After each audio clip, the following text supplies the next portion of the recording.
Madame, monsieur, bonsoir. Ravi de vous retrouver comme chaque dimanche en direct sur Canal Algérie pour vous présenter votre émission footballistique hebdomadaire Canal Foot. Ce 19e numéro de Canal Foot, on parlera du tirage au sort de la 35e édition de la Coupe d'Afrique des Nations. On parlera surtout du groupe E, le groupe de la sélection nationale. On parlera surtout, bien sûr, des chances de notre équipe nationale lors de cette édition, même s'il est un petit peu prématuré, vu qu'il reste beaucoup de temps avant le début de cette édition. Donc les paramètres pourront changer. La Ligue 1 et la mise à jour des derniers matchs, le Mouloudia d'Alger qui s'est assuré avant même le match d'aujourd'hui face à l'ES Mostaganem qui s'est assuré du titre honorifique de champion d'hiver, le Shabab Riyadi de Belouizdad qui piétine, le CS Constantine, le chaud et le froid, l'USM Alger qui stagne avec une série de matchs nuls après la défaite lors du Classico. Ligue 2, et c'est toujours le même mano à mano à l'Est, le Harrach et le Ember 8-7. Le Harrach qui talonne le Ember 8-7 qui ne lâche absolument rien du tout, 5 points de différence entre les deux clubs. De même que l'US Ben Aknoun et le RC Kouba, la même différence de points, 5 points entre l'US Ben Aknoun et le RC Kouba, avec une particularité pour ce groupe centre-ouest, on en parlera tout à l'heure. Mais avant tout ça, j'ai le plaisir d'avoir sur le plateau un invité qui est maintenant habitué à nous rejoindre et qu'on aime beaucoup, c'est Khaled Kemesh. Khaled, bonsoir, merci d'avoir répondu à notre invitation. Bonsoir Fatah, c'est vraiment un plaisir partagé de retrouver un ex-chavaviste, beaucoup plus ancien que moi, et mon entraîneur Kawa et Sid Ahmed. Et la relève, Inch'Allah. Et la relève, effectivement. Ben, juste à votre gauche, le dur défenseur du Shabab Riyadi de Belouizdad, néanmoins l'ex-sélectionneur de l'équipe nationale féminine U20, notre consultant à la télévision algérienne, Ahmed Aribi. Ahmed, bonsoir. Salam alaikum, comme d'habitude, très ravi de vous revoir. Voilà, et juste en face, la relève, comme le disait Khaled, notre jeune et fougueux collègue Sid Ahmed Bouraïb. Sid Ahmed, bonsoir. Et bonsoir à tous et ravi d'être sur Canal Foot comme chaque dimanche. Voilà, tout le plaisir est pour nous. Et enfin, l'ange blanc, le gardien du temple, comme l'appellent nos amis, mais l'inamovible Abdelnour Kawa, le consultant pour Canal Foot. Abdelnour, bonsoir. D'abord, c'est très gentil à vous. Beaucoup d'éloges, ça fait toujours plaisir. Puis j'ai un plaisir à retrouver à chaque fois notre ami Khaled Kemesh, avec lequel on a partagé non seulement l'équipe nationale des jeunes, mais quand il était gardien de but, j'ai eu l'occasion de l'entraîner quand il était très très jeune. Ahmed, bien sûr, notre relève, votre relève, oui. Inch'Allah, et surtout bonsoir à nos amis téléspectateurs. Voilà, le décor est donc planté, on y va pour le début de notre émission, pour la première rubrique, juste après ceci.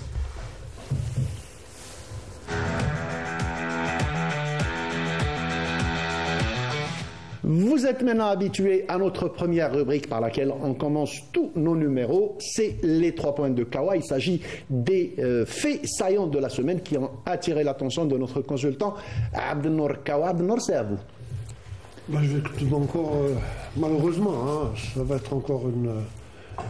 Il y a eu un deuil cette semaine avec le décès de Ali Benzarga, on en avait parlé la semaine passée, il était très malade. Et il est décédé justement le lendemain de l'émission. Lundi passé, on a enterré au cimetière de Cheraga. Je le connaissais très bien puisque j'habite Cheraga, donc on se voyait souvent, c'était quelqu'un d'extraordinaire. Ainsi va la vie. Après le décès de Bouyahi la semaine passée, il y a eu ce décès. Donc toute la famille du football est encore malheureusement endeuillée cette fois-ci. Et tout ce que je peux dire, je veux profiter de cette occasion pour présenter toutes mes condoléances à sa famille et à ses proches. Voilà, le deuxième point de Nour. Le deuxième point, on en a souvent parlé. Le CRB actuellement est en train de vivre des moments très difficiles, avec un des plus mauvais débuts de saison depuis longtemps, depuis la prise en charge de Madar. On avait toujours eu l'habitude de voir le CRB planer au niveau du championnat et même en espérant une qualification aux demi-finales de la Coupe d'Afrique, malheureusement. Quart de finale. Non seulement quart de finale, mais on s'est dit... Ils sont déjà passés en demi, oui, effectivement. Donc on s'est dit, cette année, ça va être la bonne année pour le CRB. Malheureusement, ce n'est pas le cas. Il y a eu un entraîneur qui a été choisi en début de saison. Bon, il est tout à fait normal hein, que Corentin Martins ait été débarqué après 7 ou 8 matchs parce que le CRB avait très mal débuté le championnat. La venue d'Abdelkader Amrani avait donné un espoir puisqu'il y a eu de très bons résultats qui ont suivi par la suite. Malheureusement, il y a eu le départ de Amrani qui laisse quand même le CRB dans une tourmente parce que jusqu'à maintenant, ils n'ont toujours pas trouvé d'entraîneur. J'espère qu'ils vont trouver l'entraîneur qui puisse mener à bien cette équipe parce que quand on voit un peu l'effectif du CRB cette saison, le CRB a quand même l'un des meilleurs effectifs du championnat. Enfin, le troisième point, c'est il y a eu l'Assemblée générale de la Fédération, l'Assemblée générale ordinaire, qui s'est déroulée il y a 3 jours. Et je tiens quand même à remercier le président de la Fédération parce qu'à chaque fois, il y a eu des joueurs, des anciens dirigeants ont été honorés. C'est une très bonne initiative puisque à chaque Assemblée nationale, c'est devenu une habitude. C'est devenu une habitude, c'est quelque chose de très bien parce que là, la Fédération pense quand même aux anciennes gloires, non seulement aux joueurs, mais aux anciens dirigeants, aux anciens arbitres. C'est une très bonne initiative pourvu que ça puisse continuer. C'est vrai, Khaled, que Walid Sadi a innové sur ce plan-là. On a vu 4 ou 5 manifs, 4 ou 5 événements, et à chaque fois, le bureau fédéral choisit certaines gloires, que ce soit des dirigeants, des entraîneurs, des arbitres, pour les honorer.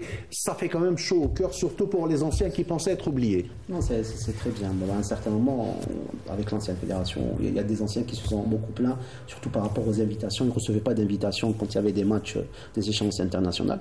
Par contre, aujourd'hui, je pense que par rapport à ce qu'il est en train de faire, ça dit, bon, s'il n'y a pas que ça, il y a beaucoup de choses qui est en train de faire de bien. Et ça, c'est une très très bonne chose. Donc voilà, je pense que c'est une bonne chose. Je voulais juste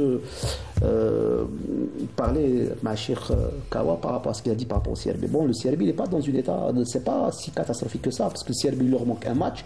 En le gagnant, il se retrouve deuxième, à 2 points du Mouloudia. Ce n'était pas des espérances de début de saison, c'est ce que je voulais dire. Oui, mais après s'ils arrivent quand même à... Bon, c'est-à-dire jusqu'à maintenant, c'est pas si catastrophique que ça. Mais après, c'est vrai que par rapport à l'effectif, par rapport à ce qu'ils ont dépensé comme argent, c'est vrai qu'on attendait tous beaucoup mieux que ça. Moi, comme j'ai insisté tout d'abord, je me suis, j'ai insisté de début, surtout un début catastrophique. Non, mais bon, après... Si tu te rappelles, avec Corentin Martins... Au bout de 4 matchs, ils avaient un seul point, donc... Ils étaient derniers, ils étaient pas derniers. Pire que ça. Et le CRB, il y a longtemps qu'on n'a pas vu le CRB dans cette situation. On n'a pas entendu Ahmed Alibi sur ce point. Quel point? Le point du CRB. Oui, parler du CRB, ça demande tout un débat. Une émission. Oui, une émission. Je pense que le CRB est un peu mal loti. Je dis bien un peu mal loti parce que par rapport aux ambitions, par rapport à l'espoir, je pense que le CRB est un peu éloigné. Mais je peux dire que le CRB peut revenir parce qu'il y a de la qualité au niveau individuel des joueurs. Il y a une société qui parraine ce club. On dit souvent que les grands clubs ne meurent jamais. Maintenant, le CRB, il a son avenir entre ses mains. Donc, aux décideurs de prendre les bonnes décisions. Tu es d'accord, Saïd Ahmed? Oui, tout à fait d'accord. La saison est encore longue pour... Bah oui, il y a tout le retour. Il y a tout le retour. Il y a aussi d'autres trophées comme la Coupe. La Super Coupe. La Super Coupe, le week-end prochain. Aussi la Coupe. Ils sont quand même champions au titre. D'ailleurs, comme par hasard. Et la Coupe et la Super Coupe, ça sera face au Mouloudia. Oui, tout à fait. Ouais. Et c'est une occasion pour se relancer. Même si ça ne va pas être facile. Le CRB va connaître son 3e entraîneur cette saison. Faut-il le rappeler. Va connaître son 3e entraîneur. On n'a pas fini la phase aller. On n'a même pas fini la phase aller. Je pense que, je ne sais pas, vous qui êtes ancien du CRB, ça ne s'est jamais produit dans le CRB. Non, le 3e entraîneur avant la phase aller. Non, jamais. Ça c'est jamais vu. Ben, c'est dommage. On souhaite que le CRB, le grand CRB, revienne revienne à la façade et qu'il donne plaisir à ses nombreux supporters. il y en a beaucoup qui se plaignent de ça, qui disent qu'on aurait aimé, on a espéré, ils ont même digéré l'élimination de la Champions League, mais là, ça fait un petit peu trop. Souhaitons que le CRB redémarre très vite, qu'un entraîneur le prenne en charge et que le projet redémarre. On passe à notre deuxième rubrique qui est les compétitions africaines.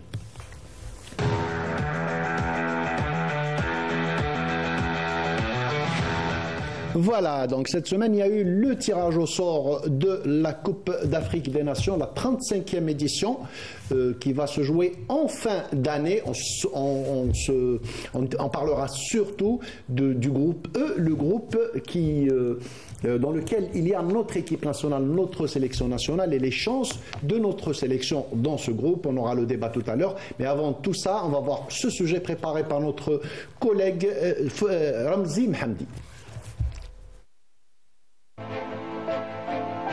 Brillamment qualifiés pour la CAN, les Verts qui ont repris des couleurs après 2 éditions à mettre aux oubliettes entament un nouveau cycle avec cette Coupe d'Afrique des Nations, avec Mandi, Mahrez et Attal, mais aussi avec cette nouvelle génération qui veut démontrer qu'elle est la digne héritière des champions de 2019. Une année 2025 qui sera chargée pour nos Fennecs, qui aborderont dès le mois de mars prochain la suite des qualifications pour le Mondial 2026. Principal objectif pour Petkovic, qui veut certes se focaliser d'abord sur cet objectif, mais qui sera aussi une occasion pour chaque joueur de marquer des points à quelques mois de la CAN. Versé dans un groupe E certes équilibré, mais à ce stade de la compétition, bousculé le 24 décembre prochain lors de son entrée en lice, le Soudan, qui s'est qualifié après 32 ans d'absence et qui aura à cœur à faire tomber un prétendant au titre, surtout après leur brillante qualification derrière l'Angola et où ils ont surtout sorti. Voilà, très très belle chute dans ce sujet de notre ami Ramzi Mohamdi. L'Algérie n'a jamais été aussi efficace que lorsqu'elle avance masquée. C'est vrai que sur papier, le groupe E est à la portée des Fennecs, mais les 2 expériences précédentes, les 2 éditions de la Coupe d'Afrique des Nations précédentes nous ont montré qu'il n'y a plus de petite équipe et qu'il faut s'attendre à toutes les surprises. Nous avons le tableau du groupe de l'Algérie, c'est le groupe E. Nous avons le Burkina Faso, la Guinée équatoriale et le Soudan. Je commencerai par Abdelnour Kawa. Abdelnour, un groupe, allez, on va dire, il ne faut pas se mentir, à la portée de l'équipe nationale, mais vous avez... vous savez, quand on revoit un peu les stats entre ces pays, le Burkina Faso, on est pratiquement équilibré. La Guinée équatoriale, la même chose. Le nouveau venu, c'est le Soudan. Et quand on sait que le Soudan, actuellement, les 2 meilleures équipes jouent dans le championnat mauritanien, à savoir le Merreikh soudanais et les Hilal. Donc c'est pratiquement l'équipe nationale est composée de la majorité de ces joueurs-là. Donc ça va pas... c'est sûr, on se dit, voilà, on va se qualifier, mais il ne faut pas oublier, vous l'avez bien dit, vous l'avez dit, même dans le reportage qui a été... Ramzi l'a dit également, il ne faut pas oublier qu'on n'a pas parti... les 2 dernières coupes d'Afrique, on n'a pas réussi à passer au deuxième tour. Absolument. Donc ça ne va pas être... Bien sûr qu'au départ, tout est faisable. Mais moi, je pense qu'avec l'effectif que nous avons, d'abord, on a pu nous qualifier avec brio, sans trop de difficultés. Ce qu'il ne faut pas oublier également, c'est que parallèlement, on va jouer les éliminatoires de la Coupe du Monde. Et avec les matchs, avec peut-être, entre guillemets, s'il y a des stages de préparation, donc essayer de perfectionner le rendement de notre équipe, mais on a quand même du potentiel à faire valoir dans cette Coupe d'Afrique. Le coach national, Khaled, quand on lui a parlé du groupe, il a dit... Bon, nous sommes l'Algérie, nous sommes obligés d'assumer, nous avons un statut, nous avons un nom à défendre, nous sommes obligés d'assumer, mais il a un petit peu survolé le sujet en disant que moi ce qui m'intéresse pour le moment c'est de passer en Coupe du Monde parce que la Coupe d'Afrique c'est encore loin, c'est encore dans 10 mois gentiment. Est-ce que vous pensez qu'il a raison? Moi je trouve personnellement qu'il a raison. Nous avons un défi qui est très très proche au mois de mars, une date FIFA très très importante. Ensuite on aura le temps de parler de Coupe d'Afrique. Mais ce que je vous pose comme question, Khaled, qu'est-ce que vous pensez du groupe? Quelles sont nos chances? Est-ce qu'on ne risque pas d'avoir les mêmes surprises qu'on a eues, ce qu'on ne souhaite pas bien sûr, qu'on a eu les 2 dernières fois? Je reviens un petit peu à ce qu'il a dit, à ce qu'il a déclaré le coach. Vous savez que le coach, il a un contrat objectif. Donc l'objectif numéro 1 du coach national, c'est de partir en Coupe du Monde. Et si elle ne part pas en Coupe du Monde, la Coupe d'Afrique, elle va venir après. Donc il y aura un dilemme au niveau de la fédération. Bon, c'est pas ce que je souhaite. Inch'Allah, on va passer en Coupe du Monde. Et donc qui passe pas, après, est-ce qu'il aura l'opportunité de participer à cette Coupe d'Afrique? Donc je pense que c'est un petit peu ça qui tourne dans sa tête. Après, par rapport au groupe, c'est vrai qu'au niveau classement FIFA, il n'y a pas photo. C'est-à-dire le Burkina, il est en... C'est ce que je disais sur papier. Il n'y a pas photo. Le Burkina au 66e, la Guinée 93e, le Soudan 113e. Donc il n'y a vraiment pas photo. Au niveau de participation, nous, on a participé 21 fois avec cette fois-ci. Le Soudan 10 fois, la Guinée 5 fois, Burkina 14 fois. Donc quand on voit les chiffres, vraiment on est favori. Par contre, en matière de confrontation directe, contre le Burkina, on a joué 3 fois en Coupe d'Afrique, on a gagné une fois, on a perdu une fois, on a fait match nul. La même chose contre la Guinée, par contre le Soudan, on a joué 7 fois, on a perdu une fois, on a gagné le reste des matchs. Donc c'est vrai que sur papier, ça a été le cas, on était favori en Côte d'Ivoire, on était favori au Cameroun. On était archi favori au Cameroun. On était bien classé en Côte d'Ivoire, mais ça n'a pas marché. Donc maintenant, on peut rien avancer. C'est vrai que tout va se passer. L'avantage, je pense que le fait, c'est le climat qui va être avantageux pour nous. Après, le reste, il faudra aller chercher des victoires sur le terrain. On a vu qu'en Coupe d'Afrique, la Guinée, on parle de la Guinée, c'est elle qui a arrêté notre série de 35 matchs sans... Tout à fait. Ils nous connaissent bien, on les a joués dernièrement. On les a battus 2 fois en aller-retour. Non, on a fait match nul au retour chez eux. Chez eux, on a fait match nul, pardon, effectivement. Donc c'est une équipe qui nous connaît très bien, le Burkina aussi. Donc je pense qu'il faudra aller chercher des victoires, la qualif sur le terrain. Donc voilà. Juste pour continuer sur sa lancée, le premier match est très important. Tout à fait, c'est contre le Soudan. Contre le Soudan, donc la victoire est impérative si on veut continuer sereinement. Du moins sur le plan mental. Le Soudan, c'est un vainqueur, il a gagné la Coupe en 1970. Oui, bien sûr, l'un des premiers. Le Soudan. Le Soudan, ça a été la première nation à remporter la Coupe d'Afrique. Oui, ça s'est joué. Il y avait que 3 participants. Ouais, exactement, voilà, 3 participants. Quand on voit le palmarès, ils sont vainqueurs en 1970. Tout à fait. Ahmed, le fait d'être outsider, c'est un avantage pour nous? Est-ce que c'est un inconvénient pour nous? Vous qui êtes coach, qu'est-ce que ça vous fait d'être outsider et de ne pas être favori? Est-ce que c'est moins de pression? Est-ce que c'est plus de pression? Non, je pense a priori l'équipe nationale d'Algérie est favori, mais il ne faut pas rester dans la peau d'un favori parce qu'on a eu beaucoup de surprises. Favori pour cette édition? Oui. Favori du groupe ou favori du groupe? Non, du groupe, non, je parle pas. Favori du groupe, c'est clair, on l'a dit sur papier, oui. Mais en partant en Coupe d'Afrique, on n'est pas favori de l'édition. Ça peut être quelque chose de bien pour la sélection. C'est une arme à double tranchant, quoi. Une arme à double tranchant, mais tout dépendra de l'envie des joueurs et des choix tactiques du sélectionneur. Et tout à l'heure, Khaled a parlé des objectifs assignés. Je pense que Sadi en a parlé lors de ses déclarations. Il a dit que l'objectif primordial et prioritaire, c'est la qualification en Coupe du Monde. Moi, je trouve que si on se qualifie en Coupe du Monde, on pourra jouer les matchs de Coupe d'Afrique contre le Soudan, qui est en pleine reconstruction. Après le Burkina Faso, on a toujours équilibré au niveau des stats. Et puis il y a le dernier match, la Guinée équatoriale. Il ne faut pas oublier, Fatah, que la Guinée équatoriale a mis fin à la série d'invincibilité. Oui. Si vous vous rappelez, il l'a dit Khaled. Au niveau du continent africain, il n'y a plus de petites nations. Je reviens un petit peu au Soudan. Au Soudan, il faut se méfier.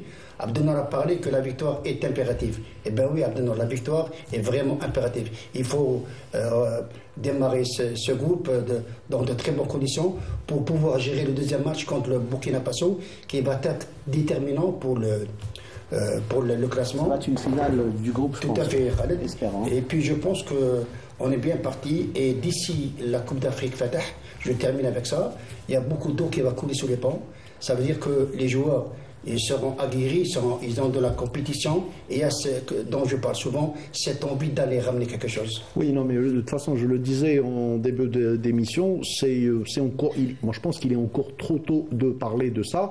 On a encore 10 mois, mais on est juste en train de essayer de se mettre en appétit, comme le dirait l'autre. Sid Ahmed, un groupe à notre portée, certes. mais des expériences très récentes qui auraient dit que l'équipe nationale perdrait contre la Mauritanie. Je veux dire, le drame à l'époque, c'est que le match nul nous suffisait pour passer. On perd devant une équipe qui n'a jamais gagné un match en Coupe d'Afrique. Voilà les surprises, les mauvaises surprises qu'on n'aime pas voir. Cela dit, moi je pense que les données ont changé avec l'arrivée de Petković, la mentalité a changé, le style de jeu a changé. Qu'est-ce que vous pensez de tout ça? Bon, on peut dire que peut-être ces contre-performances contre ces équipes pourraient être bénéfiques pour cette édition 2025. Maintenant, on ne va pas jouer contre la Guinée équatoriale comme on a joué face à elle au Cameroun, par exemple. On sait qu'elle nous a déjà piqué par le passé. Idem pour le Burkina Faso, qui a failli nous battre lors de la dernière coupe. On a égalisé en toute fin de match. Cette équipe du Soudan, peut-être qu'on ne connaît pas trop, mais d'ici décembre, Petković il va sûrement décortiquer le jeu de cette équipe qui, on le rappelle, a éliminé le Ghana des éliminatoires. Mais on a toujours peur du jamais 203. Exactement. Abdelnour, une dernière question et on clôt ce sujet. Vous ne pensez pas que le message du coach national de Vladimir Petković, quand il a parlé de Coupe du Monde, c'est pour réorienter, replacer ses joueurs, leur dire nous avons une échéance qui est très très proche, qui est dans un petit peu plus d'1 mois, on doit s'en occuper, et il sait que le fait de passer ce cap du mois de mars, ça va hyper motiver les joueurs et alors il partira en bloc pour cette CAN. Jusqu'à présent, les matchs que nous avons joués en Coupe du Monde, les éliminatoires en Coupe du Monde, sont très bien passés.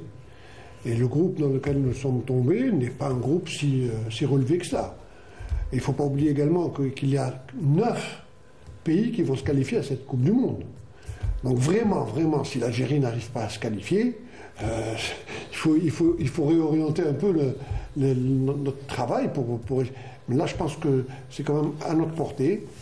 Donc c'est pas tellement la Coupe du Monde. La Coupe du Monde, moi je suis persuadé qu'on va se qualifier. Inch'Allah. C'est arrivé après du mois de mars jusqu'à fin décembre, puisque la Coupe d'Afrique va se jouer fin décembre 2025. Donc est-ce qu'on va avoir le temps également de peaufiner notre équipe? Parce qu'il ne faut pas oublier, bon, c'est à l'instar de toutes les autres nations, mais les autres nations sont déjà aguerries. Nous sommes en pleine reconstruction. Tout à fait. Donc ça va demander un certain temps pour améliorer un peu les automatismes. Est-ce qu'on va avoir suffisamment le temps de pouvoir préparer notre équipe? Moi, je pense qu'il va y avoir quand même des dates FIFA. On fera des matchs de préparation et arriver à cette Coupe d'Afrique avec le meilleur niveau. En période de transition, en période de reconstruction, c'est une question pour tout le monde, pour tous les plateaux. C'est aussi une arme à double tranchant, mais moi je pense que c'est beaucoup plus bénéfique qu'autre chose. Nous avons de jeunes joueurs qui viennent d'intégrer la sélection nationale. Le fait d'avoir joué beaucoup de matchs, d'être parti en Afrique, d'avoir vu l'Afrique, moi je pense que ça leur permettra de s'adapter avant cette coupe, avant cette CAN. Quand on voit un peu l'état de forme des joueurs qui composent notre équipe nationale, à l'image de Amora, à l'image de Maza, à l'image de Ben Sebaini, pratiquement tous les joueurs qui sont en train de jouer non seulement en Europe, mais même dans les pays de Golfe, sont au meilleur de leur forme. Donc moi je pense qu'en rejoignant l'équipe nationale, il n'y a pas de raison que ça ne puisse pas marcher, d'autant plus que les jeunes sont très prometteurs. Mais bon, Fatah, la vérité d'aujourd'hui ne sera pas forcément celle de... Oui, exactement, c'est ce que je disais, c'est pour ça que c'est prématuré. Donc vous l'avez dit tout à l'heure, Fatah, que c'est vraiment très très prématuré de parler de ça. Je pense qu'il faudra être en forme le jour J. Et le jour J, ça sera le mois de décembre. Après une compétition fermée, c'est pas comme une phase éliminatoire. Tout à fait. Nous, l'Algérie, on a prouvé par le passé, les 2 dernières éditions, on a été pratiquement premier dans toutes les stats au niveau des qualifications. C'est pour ça qu'on était favori. Par contre, quand on arrive à la compétition, ça finale, marchait plus. Ça ne marchait pas. Bon, espérons que ça sera différent cette fois-ci, Inch'Allah. Voilà, très bien. Voilà, donc on clôt ce sujet de compétition africaine et on part à notre 3e rubrique après ça.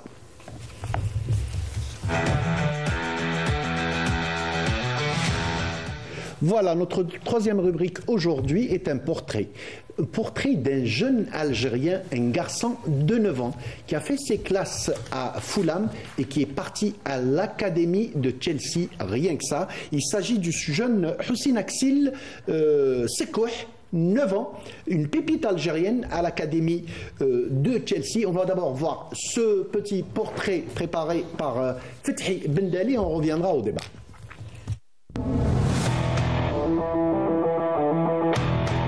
Il n'a que 9 ans et pourtant son nom commence déjà à circuler dans les couloirs de l'académie de Chelsea. Axel Houssine Sekouh, jeune prodige d'origine algérienne, ébloui par sa technique, sa maturité, balle au pied et son intelligence de jeu bien au-dessus de son âge. Dans un football où les grandes nations scrutent les moindres talents émergents, Axel Houssine Sekouh, lui, a déjà fait son choix. Il veut représenter l'Algérie. À seulement 9 ans, son attachement au pays de ses origines est fort et il l'affirme avec conviction.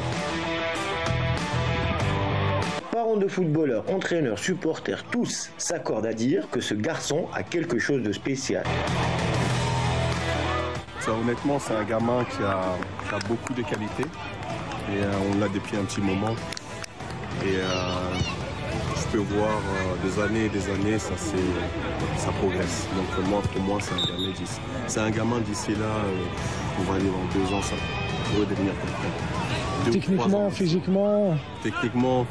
Bon, techniquement, il est au-dessus de la moyenne pour son âge. Donc physiquement aussi, parce qu'il court beaucoup. Et ça, c'est important pour le football, pour un gamin qui veut jouer au football. La première chose qu'il faut savoir, c'est de courir. Donc, il sait courir et il sait aller vers l'avant. Pour moi, c'est un gamin qui a beaucoup d'avenir. Excellent pied gauche, très vif, à son âge très vif, c'est-à-dire très vif, très aware de ce qui se passe autour de lui. Donc quand il contrôle le ballon, c'est toujours vers l'avant, toujours vers l'avant, et c'est toujours pour un but bien précis, soit la passe, soit le tir. Son avenir s'annonce prometteur et si tout se passe bien, l'Algérie pourrait tenir en lui un futur joyau.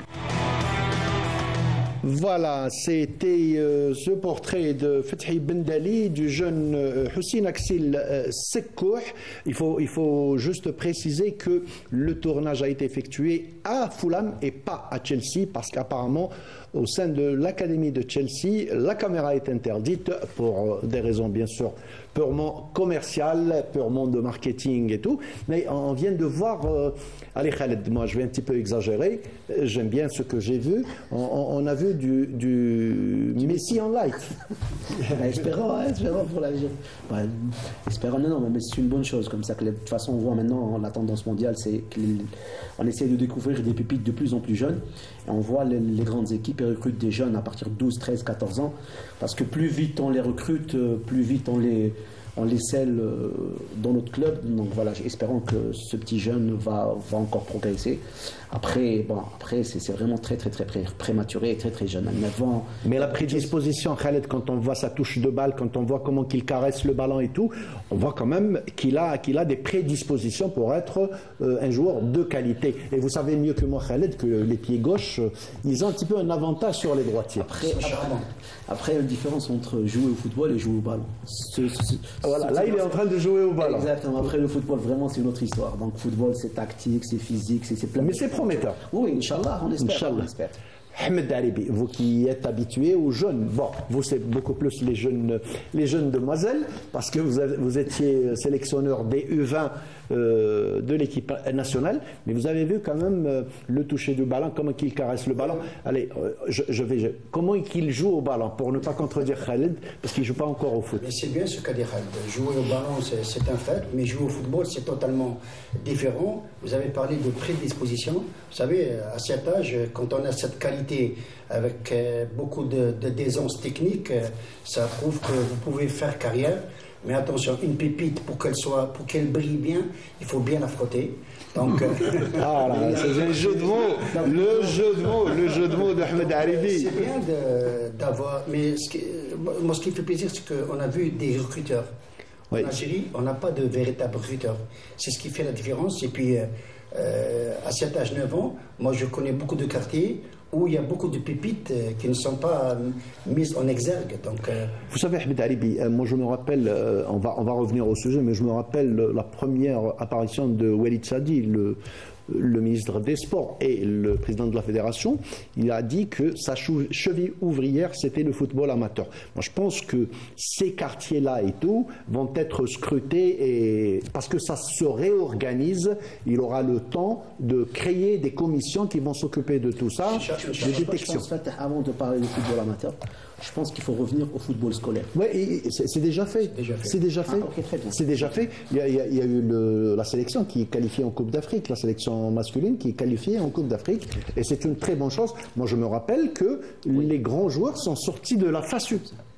Voilà. La FASU, j'en faisais partie à l'époque. Moi aussi. C'était vraiment très intéressant. Là, je voudrais rebondir un petit peu sur ce jeune garçon. Vous savez, les prédispositions techniques, elles sont de mise aujourd'hui. Parce que autant vous avez un bon bagage technique, autant vos qualités tactiques seront grandes. Abdelnour, une véritable pépite. On ne s'est pas trompé de qualificatif. Qui joue au ballon, Khaled, hein, d'accord. Il ne joue pas au football, il joue au ballon, mais c'est prometteur quand même. Oui, ben 9 ans, jouer au ballon, on peut jouer au ballon jusqu'à 15-16 ans.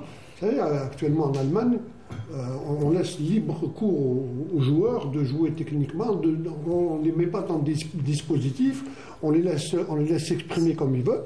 Et là, on a vu que ce gosse-là a quand même une qualité de dribble, une toucher de ballon extraordinaire. Maintenant, il y a son évolution. À 9 ans, il est comme ça. Bon, maintenant, il faut le voir à 10 ans, 11 ans, 12 ans, quand il va rentrer éventuellement dans un centre de formation. Donc, il va être aspirant pro.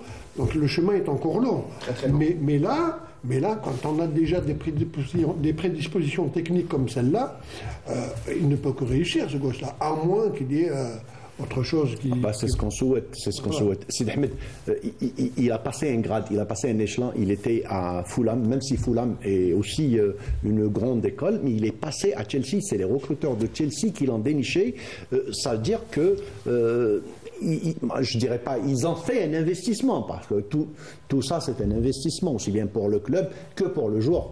Oui, tout à fait, il est dans l'un des plus grands clubs au monde, à 9 ans seulement, c'est vraiment extraordinaire. Il a choisi l'Algérie, donc on va attendre qu'il soit appelé dans les jeunes catégories, doucement, pour le voir de plus près. Très bien, on souhaite beaucoup de réussite au jeune Houssine Axil Sekouh, qu'il rejoigne l'équipe nationale. C'est prometteur, on souhaite le voir dans quelques années avec les couleurs des Verts. On passe à notre 4e rubrique après ceci.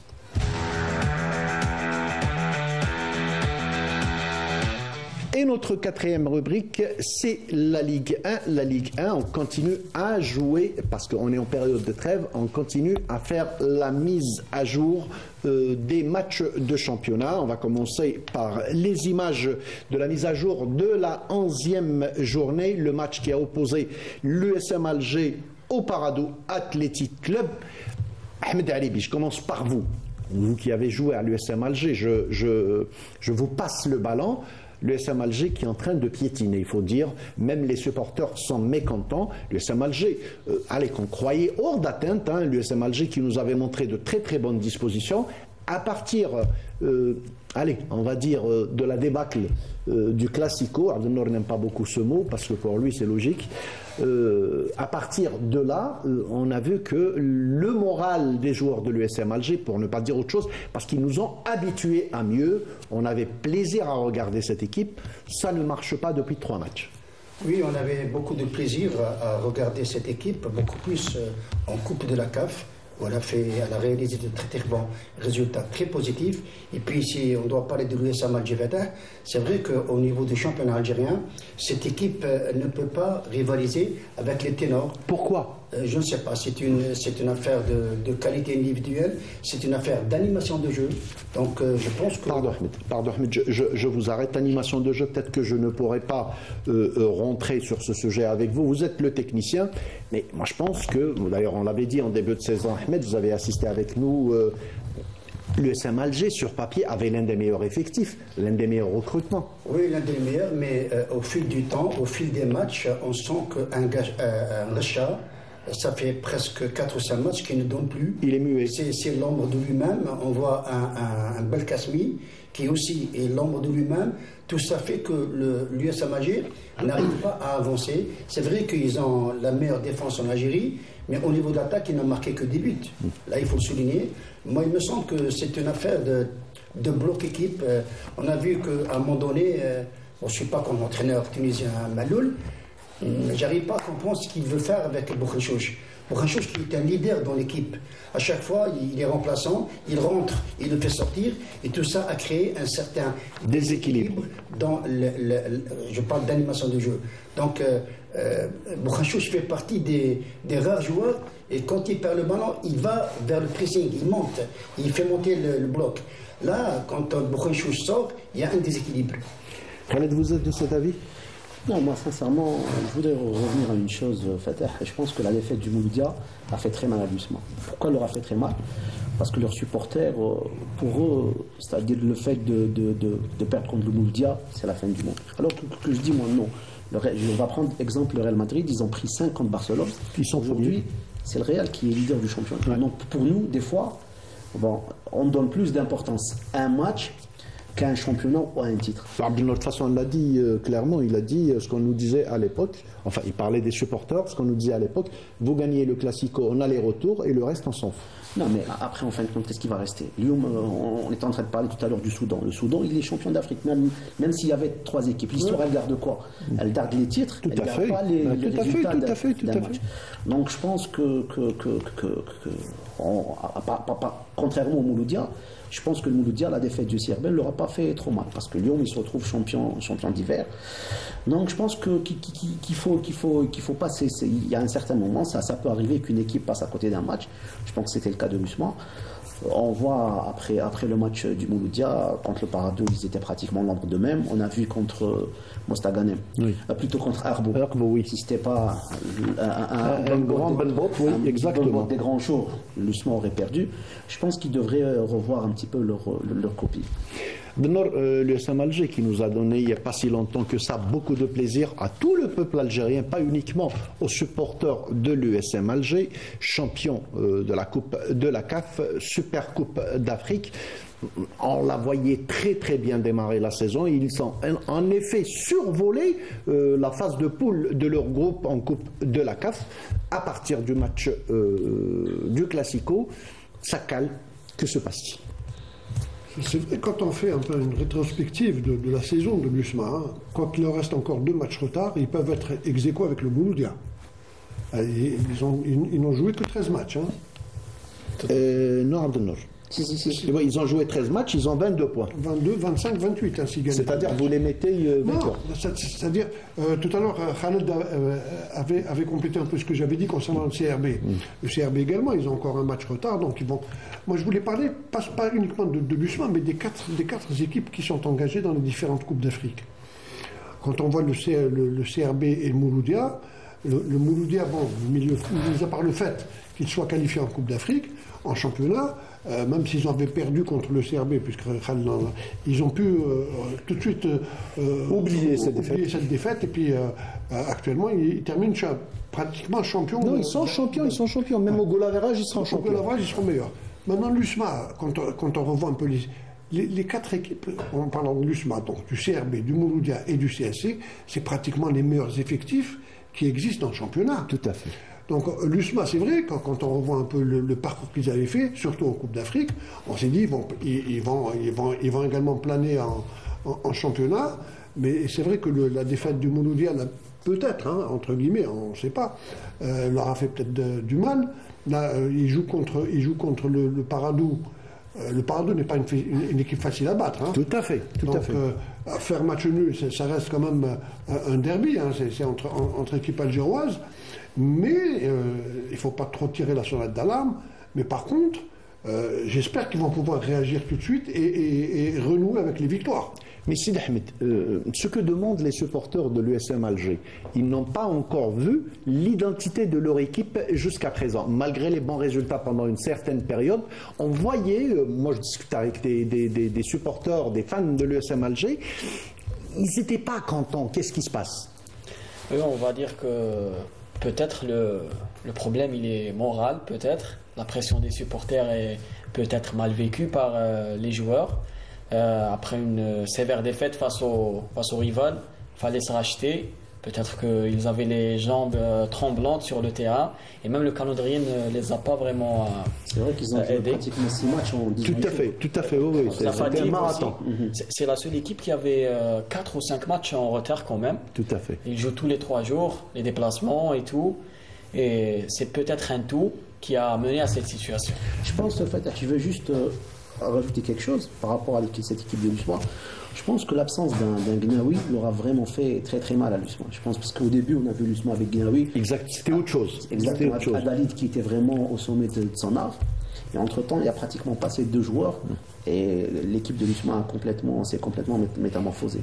Oui, Adelaide, lors de son premier déplacement, parce qu'il était sélectionné avec son équipe, est parti, s'est absenté pendant 15 jours pour une histoire de plan de vol et tout. Donc il a eu un petit peu une coupure. Il n'a pas pu reprendre, mais on l'avait vu en début de saison, c'était une merveille pour les yeux. Non, je pense que recruter un joueur comme ça de l'Amérique du Sud, je pense que c'était un petit peu osé de la part des dirigeants de l'USMA, parce qu'il y a cette contrainte-là de partir faire un match en équipe nationale et de revenir. Pratiquement le fait de partir et de revenir, ça lui prend pratiquement 10 jours. Et entre-temps, entre 10 jours, il peut se passer beaucoup de choses. Il y a des joueurs qui ont pris sa place, ils ont prouvé, et l'entraîneur ne peut pas les enlever. Donc je pense que c'est un petit peu ça le problème. Mais Gnaoui qui s'est blessé, et pour moi, je pense que vraiment l'élément qui manque à cette équipe de l'USMA, c'est vraiment Gnaoui. Ahmed, vous pensez que l'USMA peut repartir incessamment, très prochainement, remettre de l'ordre dans la maison usmiste et repartir du bon pied? Oui, pourquoi pas, ça fait partie du jeu. Je pense que l'USMA a un effectif très riche en qualité individuelle. Il suffit tout simplement de rebondir, de se dire qu'on est capable aussi. C'est ça dont on doit en parler. L'USMA a des joueurs, maintenant il reste beaucoup de temps, beaucoup de matchs, et aux joueurs de relever le défi. Je ne sais pas si l'entraîneur tunisien Maloul va rester ou va partir. Cher, justement par rapport à ce que vous êtes en train de dire, je pense que les supporters ont un grand rôle à jouer dans ce sens. Parce qu'une équipe ne pourra pas repartir sans l'apport de ses supporters. Ah, c'est clair, c'est très clair. Oui, tout à fait, c'est un élément... C'est là que l'équipe a besoin de ses supporters. Au même titre que le CRB aussi, c'est là que le club a besoin de ses fidèles, les joueurs, qu'ils se sentent entourés, qu'ils se sentent soutenus. C'est comme ça qu'ils partiront. Je m'excuse, pour revenir aux supporters. Oui. Quand on voit un peu la défaite du CSC contre le Big Ils ont été applaudis. Ils ont été applaudis. Et là, ils viennent le résultat. Ils battent le CRB. Non, mais il fallait voir un peu le nombre de supporters qui étaient présents le 5 juillet. Non, mais ils ont commenté le match.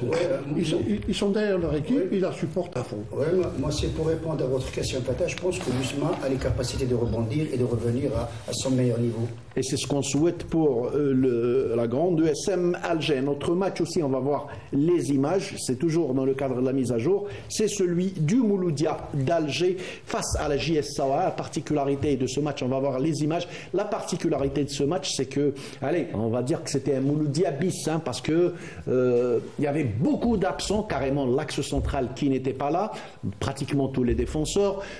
À la preuve, la blessure de voilà, on est en train de voir l'image, la vilaine blessure de Naïji. Je ne pense pas que Mebarki l'ait fait volontairement. Non, je ne pense pas. C'est un gentil garçon, Mebarki. Mais bon, ce qui est arrivé. Il a écopé d'un carton rouge. Mais le Mouloudia s'en est sorti, Khalid, avec un but. Et s'il vous plaît, Zakaria Draoui qui jouait en arrière droit et qui marque le but. Non, mais Draoui, je le connais très bien. C'est un joueur qui fait du box-to-box.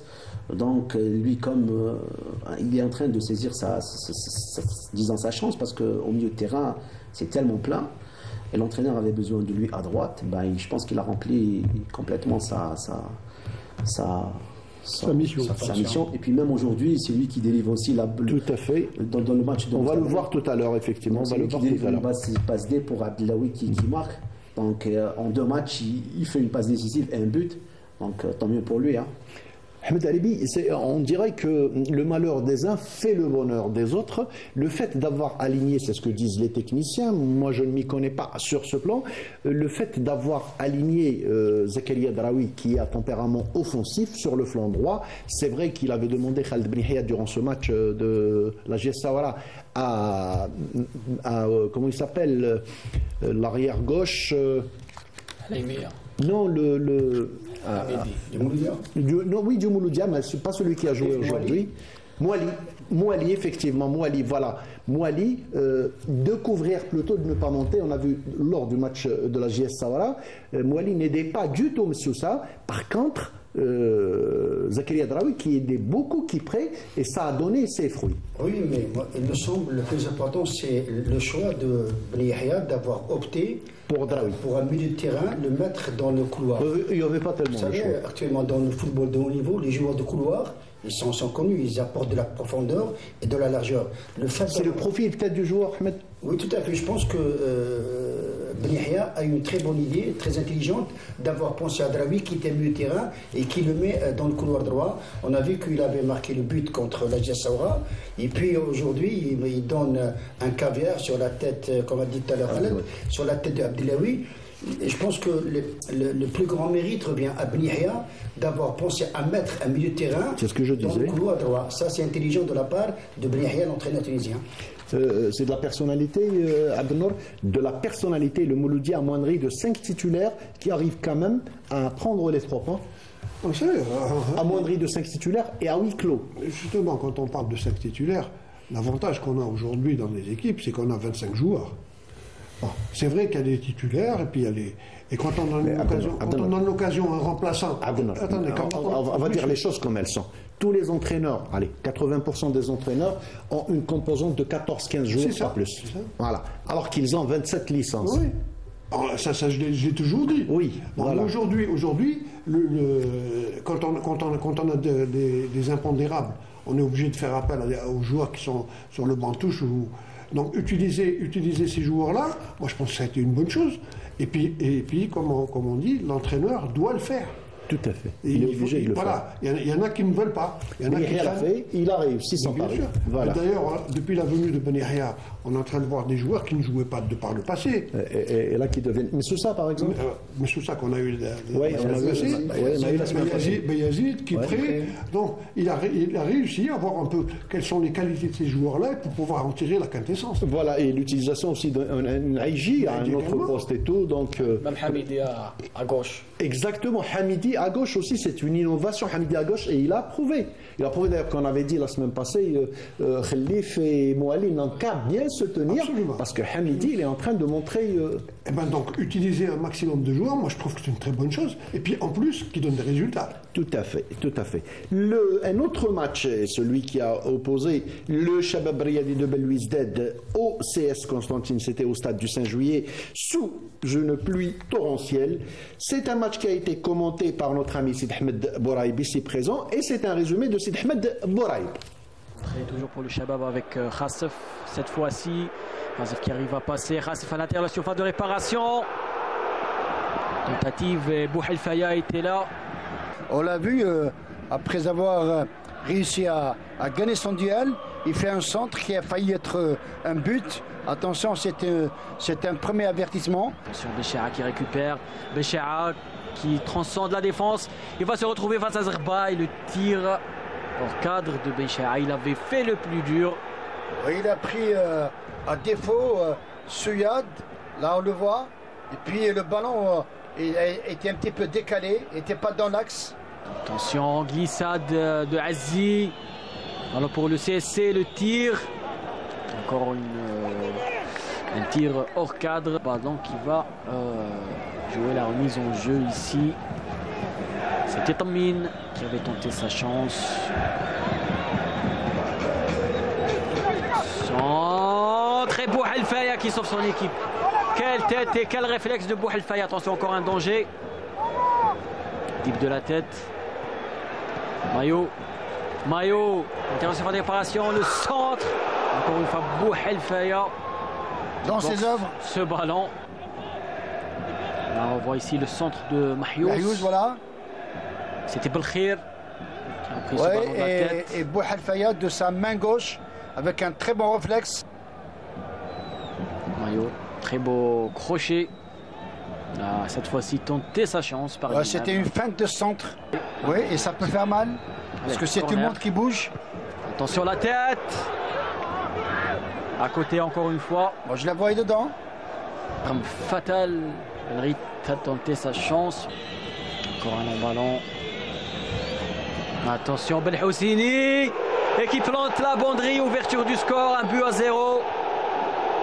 Quelle erreur fatale de la défense du CRB. C'était prévisible, Sid Ahmed, parce qu'on a senti que depuis quelques minutes, le CSC a changé de rythme. On voit ici l'action. Mauvaise lecture de la trajectoire. C'était Khassef. Attention, Belhoussini, il était hors jeu. Est-ce qu'il est hors jeu? Belhoussini qui va se présenter face à Zerba et qui inscrit le deuxième but ici au stade du 5 juillet et qui plie l'affaire complètement. Doublé, claqué par Belhoussini. La carte gagnante de Madoui. Il y a des moments où le football est inexplicable. Alors on voit l'action ici. C'est Abé qui est passé à côté, voilà.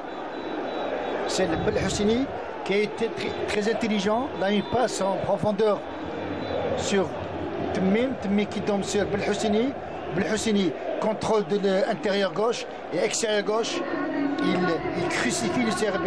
La défense de CRB qui est complètement... Ah oui, bon, j'avais dit que l'axe, c'est un axe inédit. Et c'est chose faite. Victoire du CSC, victoire précieuse sur le terrain du CRB Belouizdad par 2-0. De but du rentrant Belhoussini à la 79e et la 85e minute. Sid Ahmed Bouraïb et Ahmed Aribi qui se sont régalés, même si à un certain moment la pelouse était à la limite du praticable. Je pense pas que le Cheikh il se régale. Ouais, mais je l'ai dit exprès.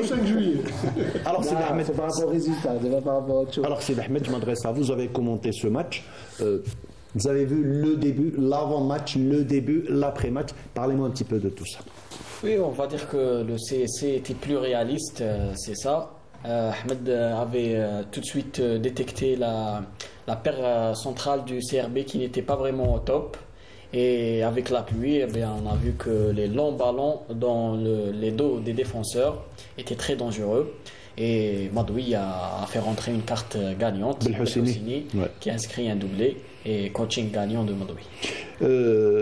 Ahmed Aribi, excuse-moi de te poser la question. Je sais que c'est dur un petit peu à avaler, mais le CSC était meilleur sur tous les plans. Oui, entièrement raison. Moi, après un quart d'heure de jeu, j'avais dit à Sid Ahmed qu'aujourd'hui, le CSC allait gagner la partie. Je l'ai entendu. Oui, j'ai dit ça comme ça parce que quand on voit la prestation individuelle et collective de l'ensemble des joueurs de CSC, malgré la pluie battante, malgré la pluie torrentielle, le CSC a su comment mener la barque. Puis on a vu que dans les 3 compartiments, le CRB est passé carrément à côté de la plaque. Il n'y avait pas une fluidité dans le jeu, il n'y avait pas de possession. Et puis le mal du CRB se situe au niveau de la centrale. Ça fait presque 3 ou 4 mois qu'il y a une instabilité défensive au niveau de ce poste où il y a 2 joueurs. Je parle en tant que conscient axial. C'est vrai qu'il y a eu des blessures et tout, mais quand vous avez une fois Keddad Haddad, après Haddad Souyad, après Souyad Keddad. Non, mais bon, la paire Keddad Haddad, elle marchait bien. Non, mais je parle de l'instabilité. D'accord. Voilà. Maintenant, pour revenir au match en lui-même, je pense que le CSC mérite amplement d'avoir gagné ce match parce qu'elle a démontré de très belles choses, malgré les conditions climatiques un petit peu difficiles. Et puis, on a senti que le CSC, au fil du match, est en train d'avoir cette domination sur tous les plans. Et puis le CRB, malgré les 4 absences de Keddad, Haddad, Selmi Houssine et Mziane, moi je ne veux pas parler de remplaçants. Parce qu'on dit souvent qu'il y a des titulaires et des remplaçants. Pour moi, il n'y a pas de titulaires et de remplaçants. C'est un effectif. Quand quelqu'un n'est pas bien, on le remplace, etc. Et puis, il faut dire une chose, que le CSC avec sa fluidité dans le jeu, a été meilleur. Et je pense que le CSC, avec cette domination dans le jeu, est un sérieux prétendant pour remporter la Coupe de la CAF. Abdelnour, vous l'avez dit tout à l'heure en coulisses hors antenne, vous l'avez dit, un facteur qui a aidé les joueurs du CS Constantine, c'est pour ça qu'on disait tout à l'heure que le SM Alger a besoin d'être entouré par ses supporters, idem pour le Shabab Riyadi de Belouizdad. La défaite du CS Constantine face à Al-Bayad à domicile à Constantine leur a plus servi, d'abord parce qu'ils ont été applaudis par les supporters, les connaisseurs du football, et ensuite ces supporters-là, ils ont défié les conditions climatiques et ils sont venus en masse soutenir leur équipe. Hormis les autres équipes, bon, je ne vais pas citer toutes les équipes, mais ce qu'on constate cette année au niveau du CSC, c'est qu'il y a une osmose parfaite entre l'équipe et les supporters. Quels que soient les résultats vont en faveur actuellement du CSC, mais si jamais, par exemple, ce serait passé dans un autre club où à domicile on perd contre une équipe relégable, ça aurait fait, absolument. Ça aurait fait un grabuge. Mais là, les supporters sont tenus correctement. La preuve, c'est qu'ils ont fait le déplacement à Alger, puis ils étaient nombreux. Hein. Nombreux, très nombreux. C'est un exemple à suivre. Tout à fait. Khaled, un mot sur ce match? Je pense que le CRB, il est sur vraiment une trajectoire descendante. Malheureusement, avec tout ce qui est en train de se passer au club, on voit ça se répercute sur le terrain. On sent quand même que les joueurs, ils étaient perdus. Un entraîneur, ils sont entraîneurs. Bon, Samuel, il est là juste pour parer à une urgence. Exactement. Donc, on sentait un petit peu que, à la limite, moi, si j'étais entraîneur, en faisant jouer une paire axiale inédite qui n'a jamais joué ensemble, à la limite, j'aurais rajouté un autre axial. Et parce que un axe à 3 à 3, peut-être le Cheikh il peut nous apporter plus sur ça. Certainement, il y a des matchs, si on ne peut pas les gagner, il ne faut pas les perdre. Je pense que le match du SCS, même si on n'arrivait pas à le gagner, il ne fallait pas le perdre, on aurait pris un point. Et par contre, on a vu vraiment une défense très très très très fébrile, contrairement à d'habitude. Donc, et puis il faut dire qu'il y avait un excellent Bouhalfaya également. Hein. Oui, à un certain moment, le gardien il a fait la différence, il a fait les arrêts qu'il fallait, il a laissé son équipe dans le match. Ouais. Et après, à la 79e minute, son équipe elle a marqué. Après, pour moi, une fois que le CSC a marqué, c'était fini. On a vu que les joueurs, vraiment, juste après le but, ils ont vraiment baissé. Ah oui, les carottes étaient cuites, effectivement. On passe à un autre match, on revient encore à l'USM Alger. L'USM Alger qu'on pensait se racheter au stade de l'unité maghrébine à Béjaïa, en allant défier l'Olympique d'Aqbou. Il n'en est rien. On va voir ce sujet préparé par notre ami Riyad Belkhadim. Dans le cadre de la mise à jour de la 12e journée du championnat de Ligue 1 professionnel, l'Olympique d'Aqbou a reçu l'USMA d'Alger au stade de l'unité maghrébine de Béjaïa. Un match où les locaux ont pris d'assaut le camp des usmistes, si ce n'était l'excellente performance de Benbout, le gardien usmiste, qui à 3 reprises a sauvé la cage de son équipe d'un but réel. 3 arrêts superbes qui ont permis à l'USMA d'Alger d'accrocher Aqbou et d'empocher le point du match nul qui permettra à l'USMA, à l'issue de ce match, d'engranger 22 points, synonyme de la 6e position. L'USMA jouera son dernier match retard mercredi prochain face à Khenchla, au moment où l'Espérance de Mostaganem reçoit le Moudia d'Alger et le Moudia d'Oran, lui, accueillera le Shabab Riyadi de Belouizdad. Un match qui s'est déroulé sous le regard du sélectionneur national adjoint Nabil Nriz et de l'adjoint du sélectionneur local Msbah. Un grand Benbout, sinon le score aurait été autre, Khaled. De toute façon, c'est pas un hasard que l'USMA ont encaissé que 3 buts pendant tout le championnat, sauf le match du Moudia, ils ont encaissé 3 buts aussi. Donc ils ont encaissé pratiquement dans un match ce qu'ils ont encaissé pendant toute la phase aller. Et tout ça, c'est pas un hasard si Benbout, c'est-à-dire c'est pas un hasard ce qu'il a fait, quoi. Donc je pense qu'il est en train de prouver toutes ses qualités.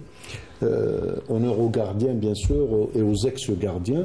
Un grand Benbout, un immense Benbout hier à Béjaïa. Sinon, le score aurait été autre.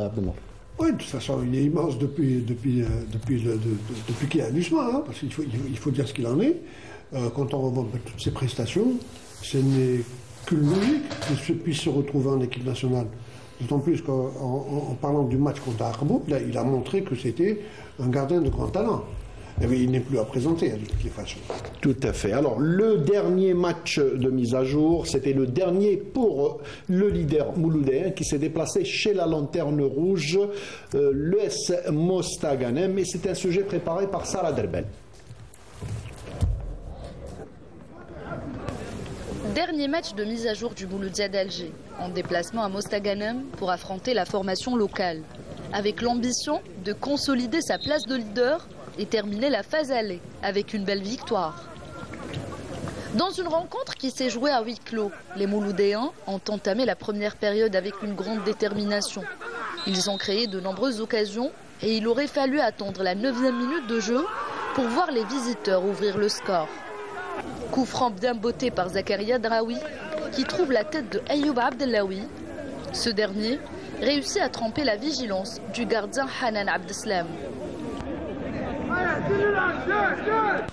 Et malgré les quelques occasions de l'Espérance de Mostaganem, la première période s'achève sur ce score d'1-0 en faveur des Algérois.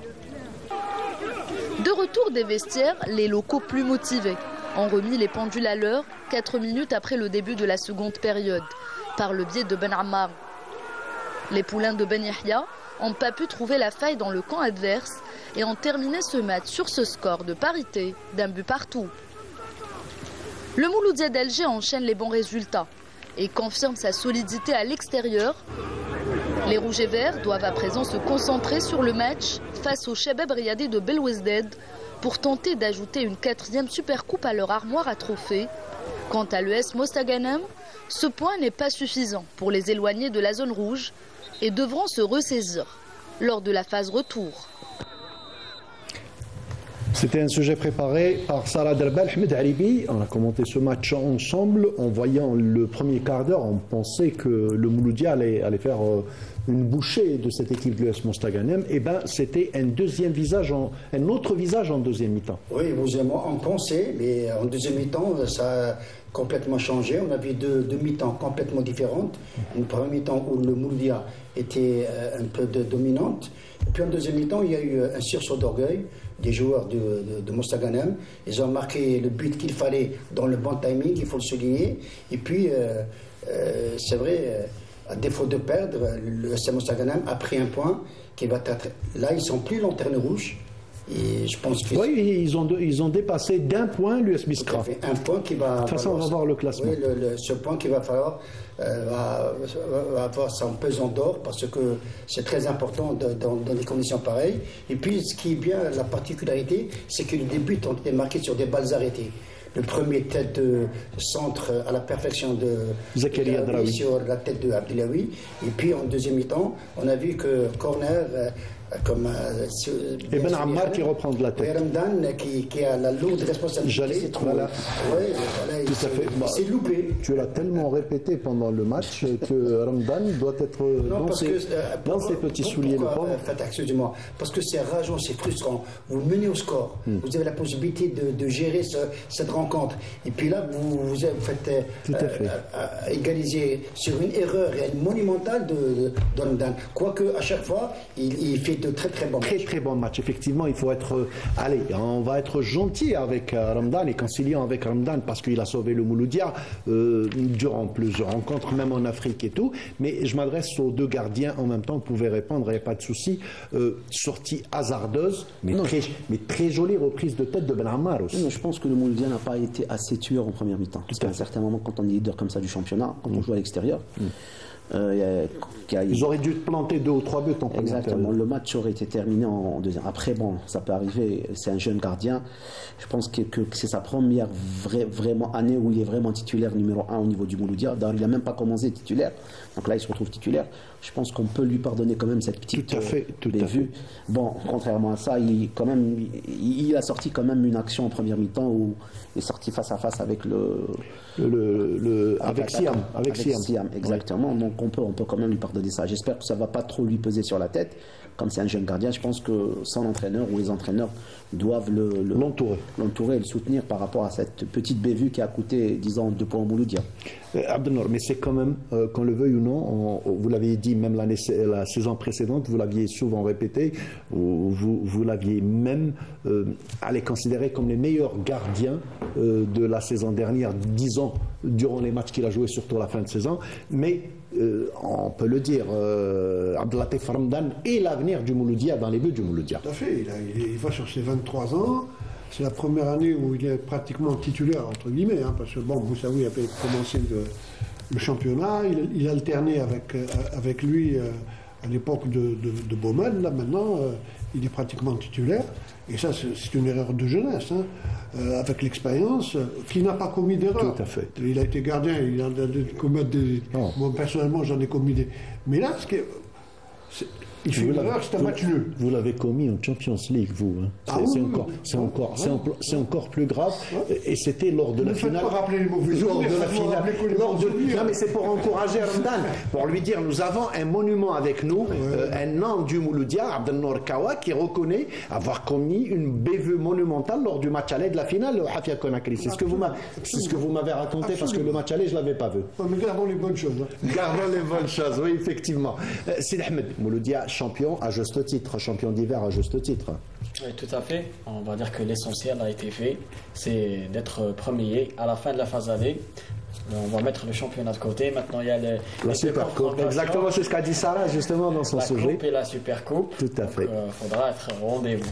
Voilà, on va voir le tableau des résultats de ces matchs en retard et le classement de la Ligue 1.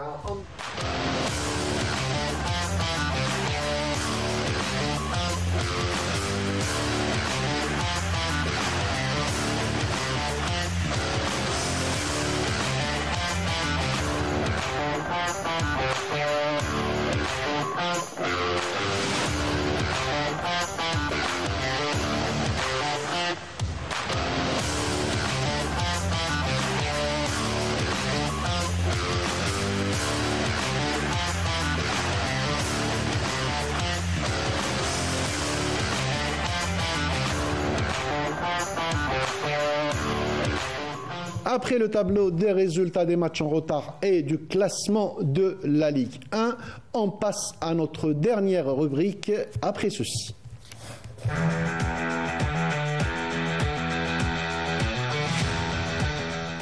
Alors, c'est la Ligue 2 qui sera notre dernière rubrique aujourd'hui. C'est le même scénario, on va voir les images et on va en parler.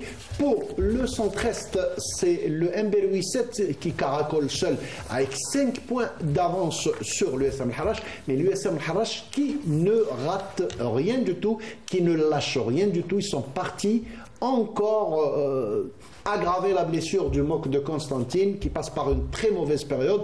Les Harachis ont battu le MOC de Constantine à Constantine, même au stade Ben Abdelmalek, 1-0. Le Mberoui 7 qui n'a fait qu'une bouchée de la lanterne rouge, l'US Souf, sur le score de 3-1.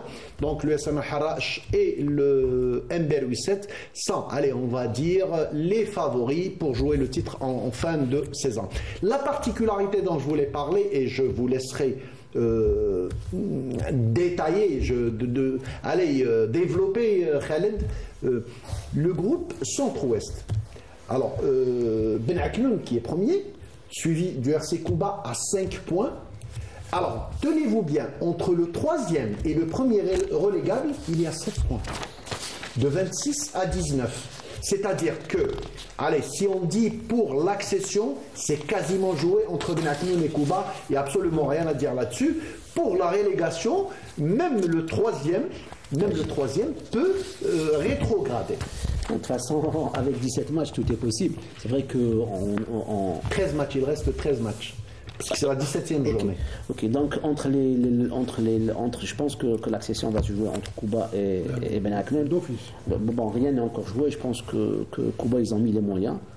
Ben Aknoun aussi, c'est des bon. Ils viennent déjà de la Ligue 1. Exactement, donc ça va être vraiment très serré. De toute façon, ce qu'on peut dire cette année, c'est que même au niveau de la Ligue 1, c'est très palpitant en tête du championnat parce que il est vraiment, c'est qui peut s'amuser ou à faire un pronostic sur le champion d'Algérie. Personne. Aujourd'hui, c'est vraiment, rien n'est encore clair. Contrairement, et c'est bien pour le jeu. Bien sûr, c'est vraiment palpitant. Par contre, au niveau de la D2, où pratiquement tout est joué entre, ça va jouer entre deux équipes dans les deux. Voilà, MBLUI 7, l'USM Harrach pour le centre-est et Ben Aknoun Kouba pour le centre-ouest. Donc on verra. De toute façon, rien n'est encore joué, que ce soit pour le Harrach ou pour Kouba. Ahmed.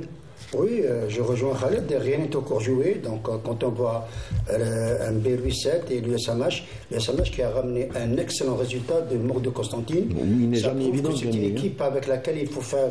Bien sûr, il faut faire avec, et puis jouer, oui. Et puis, côté l'autre groupe, il y a Ben Aknoun et RCK qui aligne des résultats positifs, c'est-à-dire qu'elle gagne, mais elle gagne avec la manière aussi. Exactement, c'est ce que j'allais vous dire. C'est des supporters de Kouba qui sont satisfaits de la production des joueurs.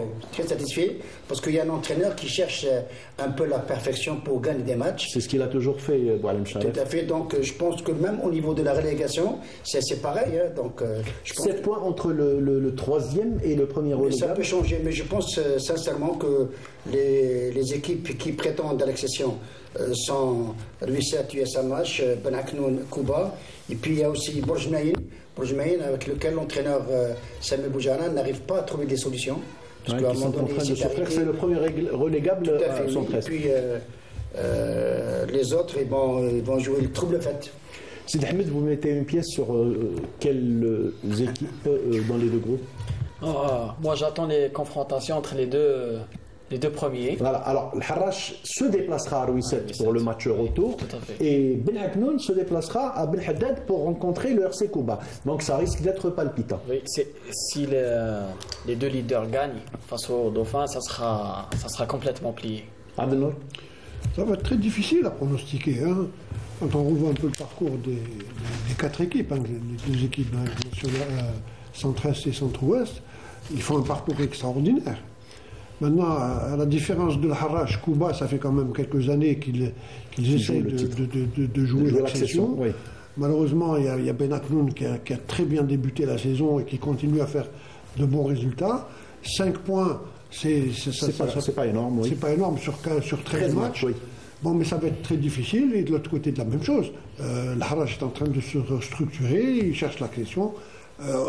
Moi, bien malin qui peut me dire qu'il va accéder. Alors, on verra en fin de saison. On suivra de toute façon cette Ligue 2. On va voir le tableau des résultats, des scores et des classements de cette 17e journée.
Voilà, c'était notre dernière rubrique, la Ligue 2, avec ces tableaux de résultats et des classements. Il nous reste à remercier notre invité Khaled de nous avoir honoré avec sa présence. Merci beaucoup Khaled. C'est moi qui vous remercie aussi, ça m'a fait plaisir d'être parmi vous, c'était vraiment sympa.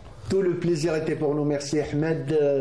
Il vient de le souligner, Khaled, on a passé de bons moments footballistiques. Et c'est toujours un plaisir. Sid Ahmed, merci beaucoup d'avoir été avec nous. Abdelnour, comme d'habitude, merci beaucoup. Et surtout, merci à l'équipe technique qui nous a accompagnés ici. Merci à vous, madame, monsieur, d'avoir veillé avec nous. Demain, vous retrouverez Mokhtar Hammani pour 52 minutes chrono Sarah Derbel le jeudi pour Agenda Sportif. Quant à nous, on se retrouvera la semaine prochaine, même jour, même heure. Restez sur Canal Algérie. À bientôt.